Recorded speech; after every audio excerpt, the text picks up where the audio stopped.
High সবাই, কেমন আছো? আশা করি অনেক ভালো আছো। আমিও অনেক ভালো আছি। তো আজকে অনেকদিন পর গেছিলাম পার্লারে। তো চুলের কিছু ট্রিটমেন্ট নেওয়ার ছিল, সেজন্য বরকে সঙ্গে করে নিয়ে গেছিলাম হেয়ার কাটিং আর কালার করার জন্য। তো এগুলো সব হয়ে গেছে, এবার চুলে দেখছি কালারটা। আর কালারটা আগেই করিয়েছিলাম, বোটক্স করেছিলাম চুলে।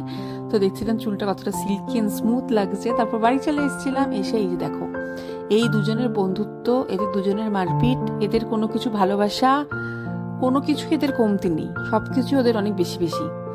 এত মার খায় ক্যাসপা টংলুর কাছে, কিন্তু তারপরও ওকে টংলুর কাছে যেতে হবে, টংলুকে আদর করবে।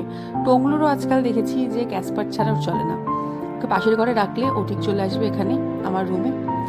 তারপর ছাড়ো সব কথা, আর কি বলবো। যাই হোক, তো তারপর চলে গেছিলাম মায়ের বাড়িতে। তো দেখো, টিপ টিপ পরিয়ে দিয়েছি ওকে, সুন্দর করে সাজুগুজু করে দিয়েছি। দিম্মা বাড়ি যাচ্ছে, একটু তো সাজুগুজু করতেই হয়।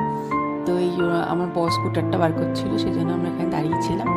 তারপর চলে গেছিলাম আমরা মায়ের বাড়িতে। আর মায়ের বাড়িতে গেলে এত বেশি লেভেলের ও খুশি হয়ে যায় না, কিন্তু যেহেতু এখনও ওর 2 মাস বয়স হয়নি, তো এখন একটুখানি কমই বের করি।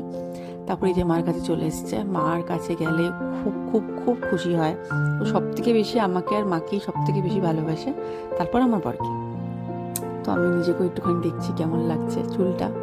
তারপর এই যে আমার বাবা হলো প্রচণ্ড ভয় পায়, আবার আদরও করা চাই। আর আমার বাবার কাছে 50 বার যাবে, লেজ নাড়াবে, গিয়ে বাবাকে ভালো করে ছেটে দেবে। আর বাবা এগুলো খুব ভয় পায়। আসলে ও কি করে, আদর করতে করতে মাঝে মাঝে একটুখানি ঘৌ ঘৌ করে ওঠে, বা একটুখানি কামড় দিতে যায়, তো এই সমস্ত করে।